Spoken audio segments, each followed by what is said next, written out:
For this video, nagbabalik na naman si Sir Marbs, ang inyong poging electrician. So ngayong araw, ituturuan ko kayo kung paano maglagay ng diagram ng wire niya or yung line. Ayan, kagaya niyan. So paano naglagay? So una-una, ayan, punta po kayo sa element. So yung element makikita mo dyan sa baba. Yung element na yan. So sa element, pwede kang pumili ng mga shape dyan. So pinili ko dyan is yung line. Then sa line, is pwede mo yan pagandahin or palakihin kagaya nito. So pwede ka, pumunta ka lang dyan sa stroke. Ayan. Pili ka dyan. Sa stroke na yan, may stroke weight dyan. So pwede mo siyang paliitin or palakihin.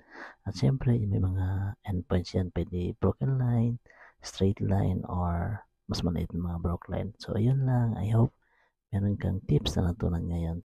At syempre, huwag kalimutang mag-download ng Canva kasi dyan pinagawa yung mga editing skills ko.